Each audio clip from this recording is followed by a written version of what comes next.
নমস্কাৰ, আমাৰ চেন্নাইটোৰ দ্বিতীয় ব্লগত সকলোকে স্বাগতম জনাইছোঁ। আজি আমি ৰাতিপুৱা ওলাই আহিছোঁ আৰু আমি এটা মন্দিৰ দৰ্শনৰ বাবে আহিছোঁ। এইটো মন্দিৰ আমি মন্দিৰটো দৰ্শন কৰিম।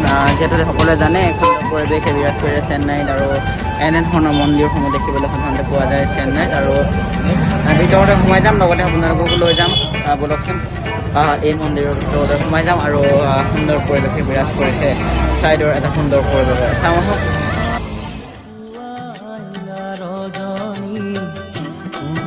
যদুমণি ৰজনী প্ৰভাত ভইলা পুয়াইলা ৰজনী উঠা যদুমণি ৰজনী প্ৰভাত ভইলা বনৰে হৰিণী বনত। আমি বৰ্তমান সাই বাবা মন্দিৰত আছোঁ আৰু ইতিমধ্যে চেন্নাই সাই বাবা মন্দিৰ, বিখ্যাত সাই বাবা মন্দিৰ চব বেক চাইডে দেখিছে, কিন্তু ভিতৰত কেমেৰা এলাউ নাই। আমি ভিডিঅ' কৰিছোঁ কাৰণে হয়তো কেমেৰাটো এলাউ নকৰে। আৰু এতিয়া আমি আপোনালোকক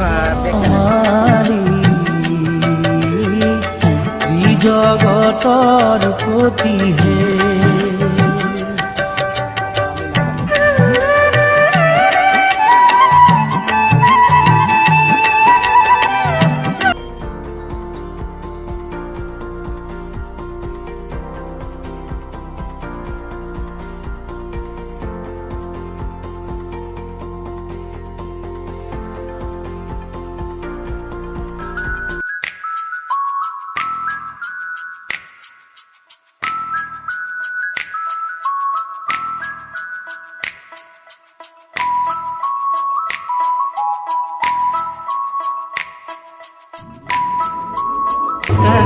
আমি চেন্নাইত আহিছোঁ লাইট হাউচলৈ, আৰু এতিয়া লিফ্টত আছোঁ। চব যিহেতু 9 নম্বৰ হয় আৰু নম্বৰ পাই গৈছোঁ এই লিফ্টত। মাস্ক লগাই গৈছোঁ, এতিয়া সকলোৱে মাস্ক লগাইছে, নহ'লে আমি লাইট হাউচ আহিছোঁ। এইটো চেন্নাইৰ চব মজা এটা প্লেচ হয়। মই বেক চাইডৰ কেমেৰা আপোনালোকৰ ভিডিঅ'টো দেখাই দিছোঁ।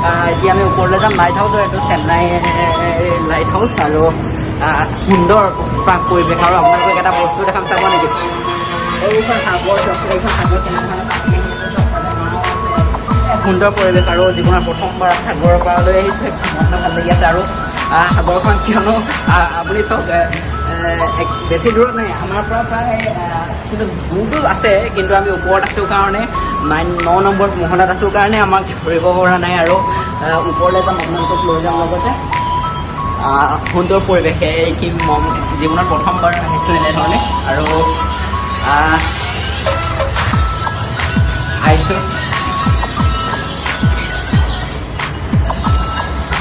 এইটো লাইট হাউচ হয়, আৰু এটা বস্তু দেখাম, আপুনি চাব। আগলৈ আহিছোঁ, এটা বস্তু দেখাম। এইটো চাওক,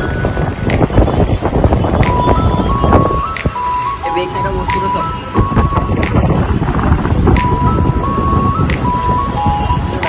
এতিয়া মেইনা ব্ৰিজলৈ যাম। মজা লাগিছে। আৰু লিফ্ট আছে, লিফ্টটো তললৈ গুচি গ'ল। আমি ওপৰলৈ আহিবলৈ আশা কৰিব লাগিব। আমি মাৰি দিছোঁ, লিফ্টটো আহি যাব। সেইফালে চেন্নাইখন ওলাই আছে ধুনীয়াকৈ, আৰু ইয়াত আমি ল'লোঁ ফটো ল'লোঁ। আমি ভাল লাগিছে, আৰু পৰিৱেশটো সুন্দৰ পৰিৱেশ হয়। এইফালে চেন্নাইখন গোটেই চহৰখন ইয়াৰ পৰা ওলাই দেখে, আৰু সুন্দৰ পৰিৱেশে বিৰাজ কৰে চেন্নাইত। ভাল লাগে।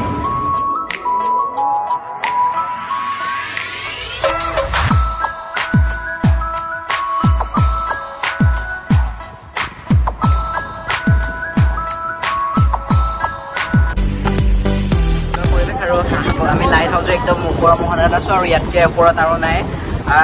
আপোনাৰ লাইভ আহিছক না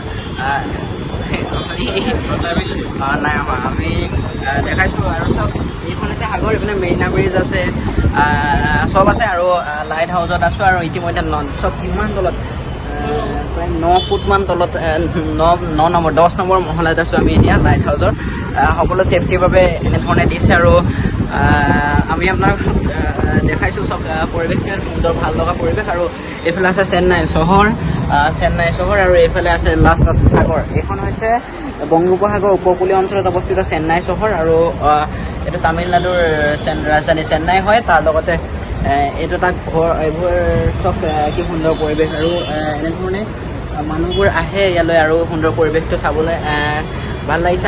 মই জীৱনত প্ৰথমবাৰ লাইট হাউচলৈ আহিছোঁ, লগতে জীৱনত প্ৰথমবাৰ তামিলনাডু চাউথৰ চহৰ চেন্নাইলৈ আহিছোঁ। আৰু সকলোৱে জানে কালি দাদা চাহেব ফাল্কে বঁটা তামিলনাডুৰ জনপ্ৰিয় এক্টৰ এজনক প্ৰদান কৰিছে। আৰু ইতিমধ্যে আমি আপোনালোকক এটা দৃশ্য দেখুৱাইছোঁ। আমি ওপৰলৈ যাম। ইয়াতে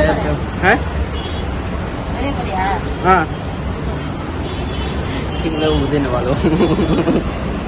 ত' পানী দেখিলে কেঁকুৰা ওলাই আহে আৰু এইবোৰ গাঁতবোৰ দেখিছোঁ আমি, কেঁকুৰা গাঁত হয়।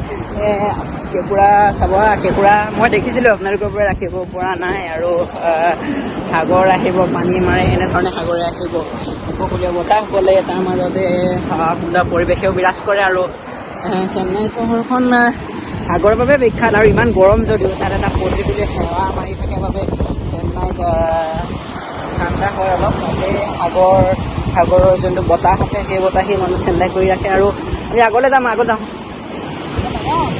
সেইফালে যাওঁ, নাওবোৰ দেখাই দিম, নাওবোৰ চাব, হয়নে?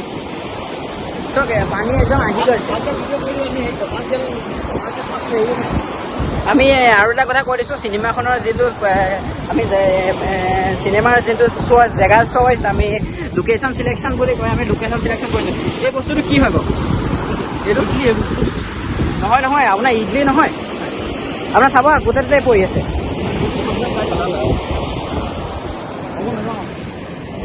এইটো নাও চব, নাও মানুহে গাও ধুই আছে। তাতে লগাই থৈছে এখন বিজেপিৰ পতাকা।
আৰু ভাল লাগে, পৰিৱেশটো ভাল লাগিছে। আৰু আপোনালোককো লগত লৈ ভাবিছিলোঁ, লৈ আহিছোঁ লগত। আমি যিমান পৰা আগলৈ যাম, বালি ভৰি সোমাই গৈছে বালি চব, সাগৰৰ ঢৌ, এইফালে আছে চেন্নাই চহৰ। ভাল লাগিছে আৰু পৰিৱেশটো চব পানী আহি গৈছে সাগৰৰ মাজলৈ। আৰু গা ধুম বুলি ভাবিছিলোঁ, কিন্তু আপোনাৰ গা ধুবলৈ ভাল নহয়। আৰু এটা বস্তু দেখিছোঁ, আপোনালোকৰ বাবে দেখাইছোঁ চব।